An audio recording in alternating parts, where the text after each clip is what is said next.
upper body, arms, and so forth was Medo-Persian Empire. Brass belly was the Greek Empire, and then the legs of iron and iron mixed with clay was Rome. But Nebuchadnezzar didn't know that when he first had the dream. As we noted last week, he set the stage by saying, you all are going to tell me the dream and the meaning. And as we noted last week, the wise men said, basically, that's not the way this works. You tell us the dream, we tell you the meaning, is what they said. His response to say, well, I see you're stalling for time, and if you're not going to tell me the meaning, I'm going to put you all to death. Well, we noted last week as we were closing out that putting them to death meant the death of Daniel, Hananiah, Mishael, and Azariah, or Shadrach, Meshach, and Abednego, which is what we usually remember. Never have understood that. We call Daniel by his Hebrew name. We call Hananiah, Mishael, and Azariah by their Babylonian names. But nonetheless, all of them would die as well because they are wise men. They're part of that group. Well, it's at that point in time that an interesting thing transpires, and we want to notice that. Beginning of verse 14, they've gone out to kill all the wise men, and here it comes, Daniel chapter 2, verse 14. Then, with counsel and wisdom, Daniel answered Arioch, the captain of the king's guard, who had gone out to kill the wise men of Babylon. He answered and said to Arioch, the king's captain, why is the decree from the king so urgent? Then Arioch made the decision known to Daniel.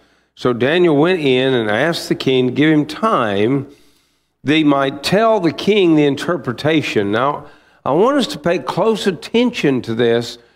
Daniel is already envisioning that he will receive the answer. He trusts God that much that if he prays, the answer is going to come.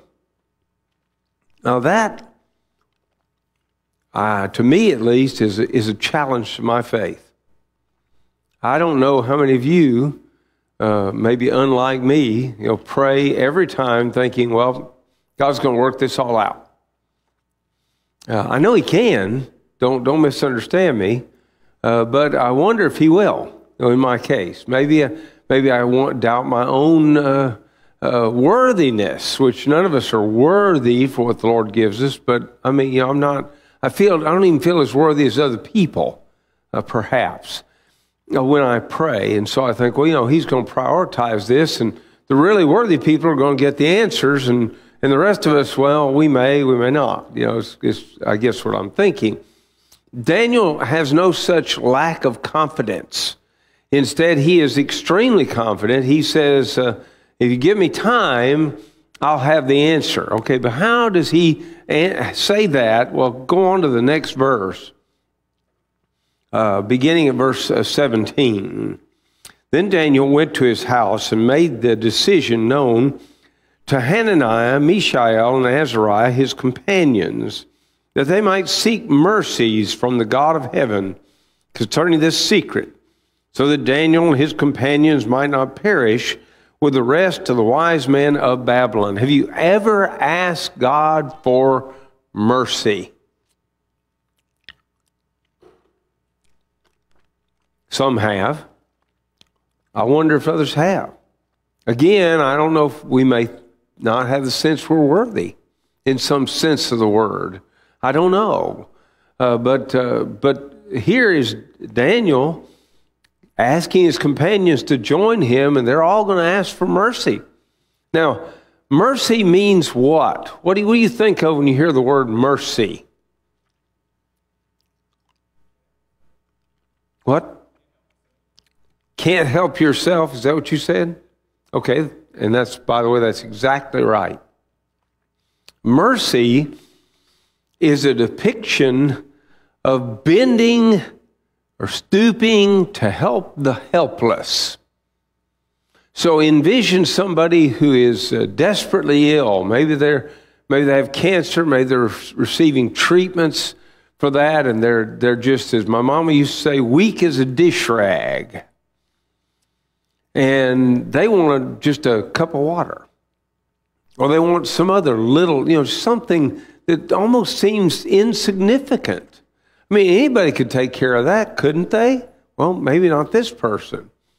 Mercy is bending or stooping to help that person that cannot help him or herself. Daniel and his three companions recognize we can't get ourselves out of this.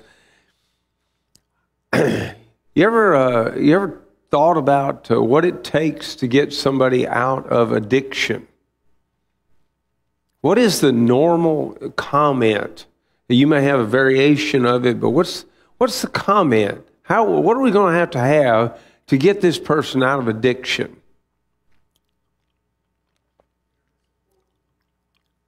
A support group, that would be helpful and is used very often. What do we have to have from the person? What? Oh, yeah.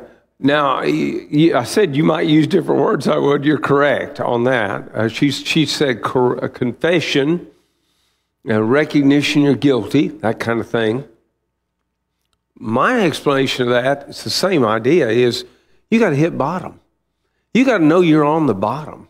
You got to know you can't get up, that you're not going to get up by yourself. Until they reach that point, you will not help them. In fact, you can become, the individual in a codependent relationship. And in a codependent relationship, what happens is that one person gets their thrills in life and they're building up in life by helping someone else who's helpless. And unfortunately, usually what happens in that relationship is if the other person starts to come up, then this person does something to put them back down. It's a terrible, terrible thing to watch. I actually counseled 2 alcoholics married to each other for a couple of years, and that's a double codependent relationship. What I discovered was in that relationship, somebody's got to be drunk all the time. Either the husband will be drunk and the wife would be the strength and so forth, or if he got sober, then she got drunk. You couldn't get them out of it. Well, what's the problem? They don't see the bottom. They don't know they're on it. They don't ever recognize it. Here comes Daniel, and he's not in the same type situation. Don't misunderstand me. He's not an addict or something like that, but he sees the bottom. It's there. I cannot get out of this hole that I am in. My friends and I cannot get out of this hole. We've got to pray. Brethren, I propose to you that is an attitude that would enhance all of our prayer lives. The recognition that I need God. That's basically where we are. We talk about all that. So he consults with them, and they join him, as is evident here. They're going to seek mercies from God. That's another way of saying they're going to pray. They're going to ask God for this thing. So then we find, verse 19, then the secret was revealed to Daniel in a night vision. So Daniel blessed the God of heaven. Daniel answered and said, blessed be the name of God forever and ever, for wisdom and might are his, and he changes the times and the seasons. He removes kings and raises up kings. He gives wisdom to the wise and knowledge to those who have understanding. He reveals deep and secret things. He knows what is in the darkness, and light dwells in him. I thank you and praise you, O God of my fathers. You have given me wisdom and might, and have now made known to me what we asked of you, for you have made known to us the king's demand. What do you get out of that? What's the lesson for me? What's the lesson for you in what just happened?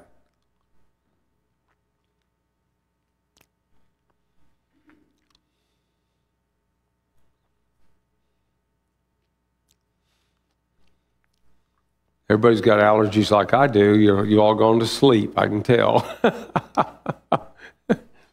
What about it? Well, could you say God answers? Could we begin there? God will answer. Now, He's going to answer in accord with wisdom. He's going to answer for the best. Sometimes that means I'm going to get a no. We've talked a little bit about that before. We may come to it again. In the New Testament, if we get far enough along in Paul's prayers, we naturally will come to that. But I think there's a second lesson. And right here, I want to say I am thankful to be at Sywell Road for a lot of reasons. But one of those is that the elders get up and they don't just tell about the sick, they tell about those that got well. What are we going to do with that? Thank you. Thank you. You answered our prayers. Thank you. I am reminded of the story of the 10 lepers that came to Jesus. They wanted to be healed, remember? He told them to go show yourselves to the priest, which, by the way, the implication of that's quite interesting because you only showed yourself to the priest once you've been diagnosed. You only showed yourself to the priest if you think you're over it. So Jesus is sending them to fulfill the law. They've got to show themselves to the priest. You remember what happened, right? 10 were cured, right? How many came back and said thank you? One. That's not a good percentage. Anyway, you're looking at it, that is not a good percentage. Brethren, let us resolve right here, right now, to be more thankful to God for what He has done for us. Well, I think we spend too much time thinking about what's not been answered yet. Well, it may not be time yet for that to be answered. But what about what He has answered? What about all the good that we have? And all the answers that we've had in the sense that people have gotten well and things like that. What about those things? Daniel goes into a rather extended offering of a prayer of praise, doesn't he? Where he praises God. So, you think about what Paul says in Philippians chapter 4, and when he talks about be anxious for nothing but in everything by prayer and supplication with thanksgiving, let your request be made known unto God. Now watch that. With prayer and thanksgiving. How is it that I'm going to keep from being anxious all the time? Well, that's easy. I'm going to give thanks for what I have. Just try it sometime. Make a list of all the blessings you have. It's going to be interesting if you can list them all. Because if you're like me, you'll make a list and then you'll be driving down the road and think, I forgot this. I didn't put that on it. I didn't put the other on it. There's all kinds of things that we have as blessings. We ought to give thanks. Okay, so now he knows the answer. He goes to the king. And notice how he approaches the king. I'm sorry, I told you my allergies are on the run, and you just have to put up with it. It's been a long time since I've had a night like this where they're this strong, but I'm okay. I feel fine. Don't worry about it. I'm not going to kiss anybody tonight, okay? Except maybe Teresa, but she already lives with me, so if I've got something worse, she's already got it. 24. Therefore Daniel went to Arioch, whom the king had appointed to destroy the wise men of Babylon. He went and said thus to him, do not destroy the wise men of Babylon. Take me before the king, and I will tell the king the interpretation. Now, I see a little element here that maybe we miss sometimes. I know I have on occasions reading this. And that is, Daniel's concern is not just for himself, and it's not just for his companions. It's for all the wise men. Now, don't you find that a little bit ironic, because it's these same wise men who in chapter 5 chapter 6, set Daniel up to get him killed. It's these same fellas. But Daniel is concerned about other people, and we should be in our prayers as well. Then Arioch quickly brought Daniel before the king and said thus to him, I found a man of the captives of Judah who will make known to the king the interpretation.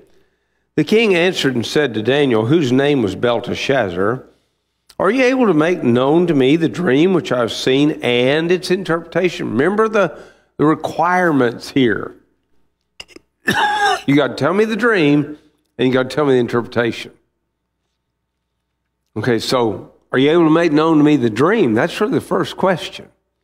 And the second is, and the interpretation. So here comes the answer.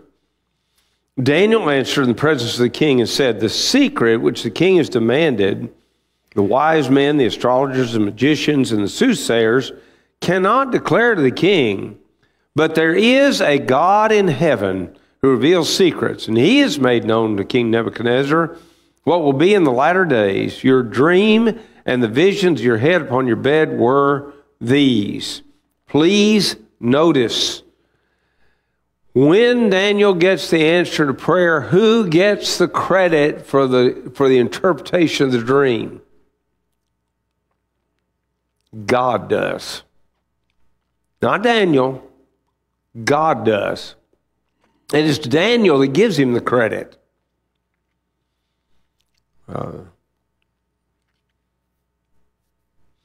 I won't go into this too much, but if you know much about preachers, there are preachers. You do not have one of them. There are preachers who, when everything's going gangbusters with the church where they are, well, they take all the credit. And when it's going bad, they say the elders are the ones that caused it.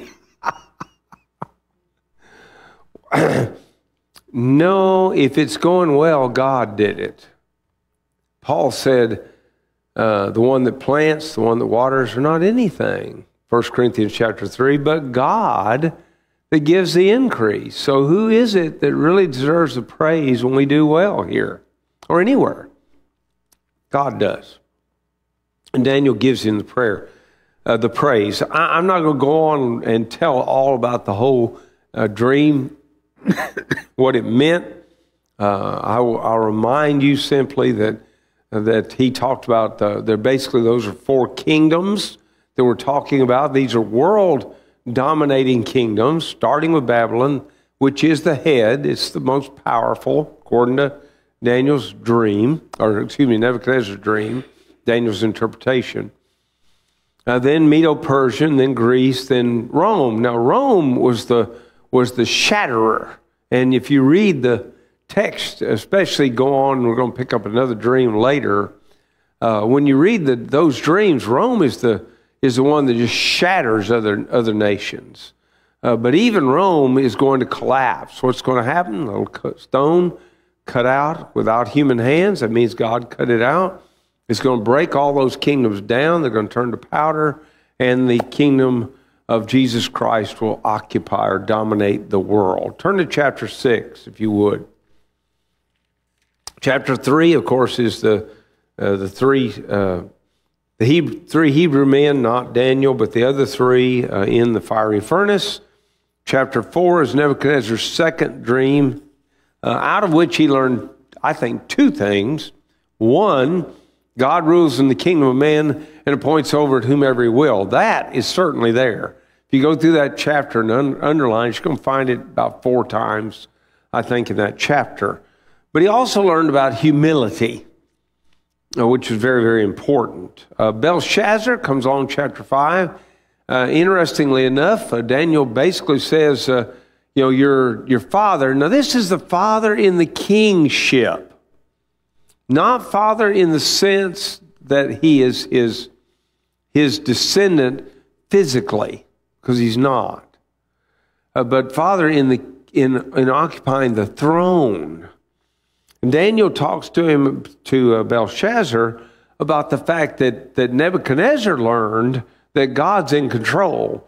But Belshazzar comes along, he doesn't exhibit that knowledge. And though that in one way has nothing to do with this prayer conversation we're having, it does have an important point within it. And that is that we have got to learn humility if we want God to answer. You look at 1 Peter chapter 5, and isn't that what he says? Look, James also talks about the same thing.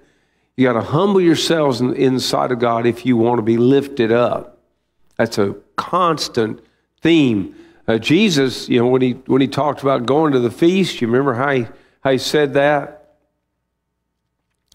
Didn't he say something like, when you go to a feast, don't take the high spot, but instead take the lowest spot?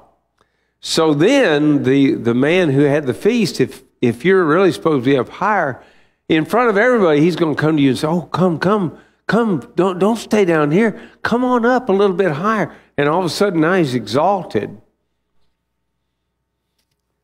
I'm sorry, I sometimes see American politics in these illustrations.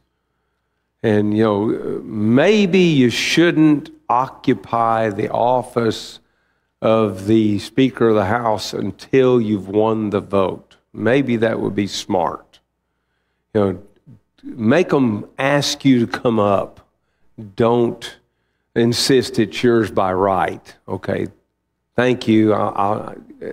Don't take anything by that. I just see that. And maybe you don't see those things.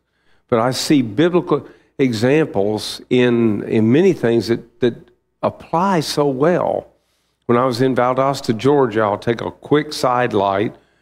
I had a radio program in which I dealt with the news of the day using the Bible to talk about it. And it was not hard. You want to talk about all the bad in the headlines, just read the Minor Prophets. You almost don't have to go anywhere else. I ended up teaching a class at the church building on the Minor Prophets as seen in today's headlines. It's fascinating. All you got to do is take a newspaper for the length of the class, if you don't have one already, and you're going to find illustrations of every minor prophet that there is, in the sense of the word. It's just rich. The Bible's still applicable. That's all I'm saying. Chapter 6. Now we get back to prayer. You remember this one. Beginning of verse 1, it pleased Darius. Who is Darius, by the way?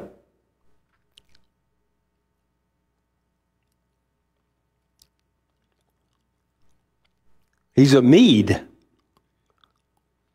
He is a Mede that rules under the auspices of another, only this time we're talking about a Persian fellow by the name of Cyrus, excuse me, not Cyprus, but Cyrus.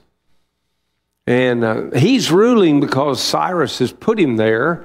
If you remember Daniel's later vision, you may remember that one side was higher than the other, and one of the animals more powerful looking. Well, that's Persia was stronger than Media. And that's the image that God had. God understood all that. He knew all of that. It pleased Darius to set over the kingdom 120 satraps to be over the whole kingdom. And over these 3 governors, of whom Daniel was one, that the satraps might give account to them, so that the king would suffer no loss. Then this Daniel distinguished himself above the governors and satraps, because an excellent spirit was in him. And the king gave thought to setting him over the whole realm. I'm not sure what excellent spirit carries with it. I can think of some ideas. One, he may have been easy to get along with, for one thing. You've worked with that kind of person. You've worked with the other guy too, probably. The other thing is what they're about to say about him, and that is he's got a good spirit in the sense that he considers himself the servant of God and then the servant of the king. And you're not going to catch Daniel cheating in anything. That's a pretty good spirit. Especially in our era, that would be a really good spirit. So verse 4, so the governors and satraps sought to find some charge against Daniel concerning the kingdom, but they could find no charge or fault, because he was faithful, nor was there any error or fault found in him. Here's a fella that whatever he's asked to do, he does it. It's just that simple. He's faithful, not just to God, he's faithful to the king. He does the will of the king. So they can't find anything to accuse him of. Most people, you dig far enough into their lives, they've got a skeleton in the closet. But not Daniel, apparently. That's the way it's put. I'm not saying he was perfect. I'm just saying from the human viewpoint, you couldn't find a flaw in the man. So these governors and satraps throng before the king, verse 5. Then these men said, we shall not find any charge against this Daniel unless we find it against him concerning the law of his God. Let me ask you a question I read one time. I don't even remember where. If they brought you or me up on charges today for being a Christian, could they convict me? Could they convict you? See, you could convict Daniel. But how are you going to convict him? You got to get him on something having to do with the worship of God, service to God. That's the only way you're going to get him. And I find that powerful, really. So these governors and satraps thronged before the king and said thus to him, King Darius, live forever. All the governors of the kingdom, the administrators and satraps, the councils and advisors, have consulted together to establish a royal statute and to make a firm decree that whoever petitions any god or man for 30 days, except you, O king, shall be cast in the den of lions. Now, O king, establish the decree and sign the writing so that it cannot be changed according to the law of the Medes and the Persians, which does not alter. Therefore, King Darius signed the written decree. A couple of things to notice. First of all, notice that people that want to submarine somebody else are usually liars. We have all talked to you. Well, all? What about Daniel? Anybody talk to him? Well, no, it doesn't appear that they did. I wonder how he'd have responded if they had of. In a good way, I'm sure, but no, they didn't talk to him. That's number one. Number two, notice that all people that want to get their way tend to be flatterers. I would caution all of us. Look, you don't have to insult people, but if they ask you, what do you think of my new outfit, and you don't like it, the best thing you can do is say, well, you sure got you one there, didn't you? Don't lie about it. Don't flatter. Remain honest. That's Daniel. He's an honest person. Not these fellows. These fellows that want their way, they flatter. And unfortunately, the king falls prey to it. And that's another lesson, isn't it? On the flip side, if you would, on the side of the king, and that is beware that you don't let your ego get you in trouble.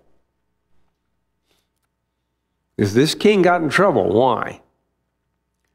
Because the fella he wanted to be in the top spot was the very one they had targeted, but they made it look like they're going to give him a higher spot. They're going to make everybody recognize his greatness. And he fell for it. He signed the law. Now, what are they talking about, the law of the Medes and the Persians? The law of the Medes and the Persians was you couldn't revoke it. It is what it is. You will notice if you read the book of Esther that you're still dealing with the law of the Medes and the Persians there, and the law had already been passed that they could kill all the Jews on a certain day. You notice that when Mordecai and Esther get control, they don't change that law. They can't change that law. But what they do is that they make a law that says Jews get to defend themselves. And that was not in the original intent of the law, but it wasn't written in the law. And so the Jews defended themselves and slaughtered a number of people that were intending to slaughter them on that day. Interesting. Law of the Medes and Persians, you can't change it. Believe me, Darius is going to look for a way to do so. Now, when Daniel knew that the writing was signed, I will tell you very quickly that I have done some things in ignorance. And maybe on occasion, I've even done something good in ignorance. That is that I didn't know I was doing a good thing, but it turned out that way. Daniel knows he's about to violate the law. He's well aware of it. And yet, what does it go on to say? He went home, and in his upper room, with his windows open toward Jerusalem, he knelt down on his knees 3 times that day and prayed and gave thanks to his God, as was his custom since early days. A couple of things I see here. First of all, Daniel's custom was to pray 3 times a day, every day, from the time he was apparently a young boy. Number 2, he didn't try to hide. He always prayed with the windows open. What direction were they probably open? Well, if you know historically anything about the Jews, the windows are open toward Jerusalem. Even though Jerusalem's been demolished pretty well, he would have his windows open toward Jerusalem. He's praying toward the land that they hope to go back to. Then these men assembled, found Daniel praying and making supplication before his God. And they went before the king and spoke concerning the king's decree. Have you not signed a decree that every man who petitions any god or man within 30 days, except you, O king, shall be cast into the den of lions? The king answered and said, the thing is true, according to the law of the Medes and the Persians, which does not alter. So they answered and said before the king, that Daniel, who is one of the captives from Judah, does not show due regard for you, O king, or for the decree that you have signed, but makes his petition 3 times a day. Well, they didn't have any trouble figuring that out, because the windows are open. They could see him. And the king, when he heard these words, was greatly displeased with himself, and set his heart on Daniel to deliver him. And he labored till the going down of the sun to deliver him. Then these men approached the king and said to the king, know, O king, that it is the law of the Medes and the Persians, that no decree or statute which the king establishes may be changed. So the king gave the command, and they brought Daniel and cast him in the den of lions. But the king spoke, saying to Daniel, your God, whom you serve continually, he will deliver you. I am not convinced that Darius believed that. I'm going to tell you why. It's because of what comes next. I know he says it, but I don't know that he's got the confidence. But listen to what happens. Then the stone was brought and laid on the mouth of the den, and the king sealed it with his own signet ring and with the signets of his lords, that the purpose concerning Daniel might not be changed. Now, the king went to his palace and spent the night fasting. No musicians were brought before him. Also his sleep went from him. Then the king arose very early in the morning and went in haste to the den of lions. And when he came to the den, cried out with a lamenting voice to Daniel. The king spoke, saying to Daniel, Daniel, servant of the living God, has your God, whom you serve continually, been able to deliver you from the lions? You see why I'm not convinced he really believed it. He at least had many doubts. You can tell by the way he approaches this. Then Daniel said to the king, O king, live forever. My God send his angel and shut the lions' mouths, so that they have not hurt me, because I was also or found innocent before him. And also, O king, I've done no wrong before you. Now the king was exceedingly glad for him and commanded that they should take Daniel up out of the den. So Daniel was taken up out of the den, and no injury whatever was found on him, because he believed in his God. Please notice that, because he believed in his God. That's the one he prayed to all the time. Did he get the answer to his prayers? Yes. Did God protect him? Yes. He did protect him. And he delivered him. And I think we need to bear that in mind. Now, let me ask you something. With God protecting you, is it possible you still will die a violent death because of your Christianity? Is that possible? Can you give me an illustration? Somebody in Scripture that would apply to?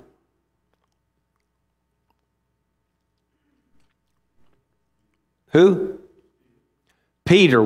That's historically known, and Jesus said it was going to happen according to John chapter 21, so I believe it happened. So Peter, there's one. Who else? Who? Jesus himself. Did he trust God? Yes. Did he deserve to die? No. But he did. So Jesus would be another one. Somebody else. I'm sorry, who? Stephen, Acts 7. Now you got Stephen. You could say Paul.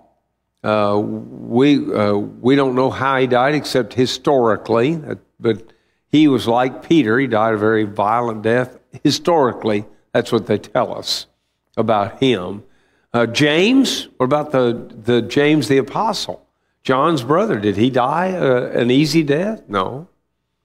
He was killed with a sword. John the Baptist, what about him? Yeah. We got a pretty good list of people, and I don't bring this up to discourage us, but I bring it up to say, look, God has really not promised to deliver us in this life. You don't expect a preacher to say that, do you? But it's true. Now, he may deliver us in this life, but he may not. And we need to recognize that. Now, I bring that up because, brethren, sometimes we are staggered because so many prayers go up for this sister or this brother, and they die anyway. And we're staggered by it. Well, we don't have a promise we're going to live here forever, do we? I figure I'm going to die of something. There's some of you'd say, yeah, meanness, but whatever. That's a possibility, I guess. But we're all going to die sooner or later. You can't just think that if you just keep praying, somebody's going to live forever on earth. They're not going to. It's not going to happen. Now, will he deliver us in eternity? Oh, yeah, that's easy. Paul talks about that. Talks about how he delivered him the first time in his trial. And even though he knew he was dying, he knew he was already being offered. The time of his departure was at hand. What did he say? He delivered me and he will deliver me. What's he talking about? He's talking about heaven. He's not talking about living here, from now on. And he didn't live from now on here. So very important, I think, to see this. Now, some skeptics will come along and they'll say, well, those lions were old, they were gumming it. They didn't have teeth. Well, just read on. Because the ones that brought the special law to Darius, they and their families get thrown into the lion's den. And by the way, those dens were not, I always had envisioned like a pit. That's not the way they were built. Instead, it was more like a slope, going down inside of maybe a cavern, something like that. And before these men who brought this fake law to the king, before they could reach the bottom, they and their families were devoured. No, Daniel was delivered from real lions. He was spared. And you and I can expect that God will deliver us as well. And how is he going to do it? Well, again, I'm going to remind you of Paul. Sometimes he'll deliver us here. Sometimes he'll deliver us in the hereafter. All right, any questions? Because we're pretty much through with the Old Testament prayers. You have free reign. You can talk about the whole Old Testament on prayer.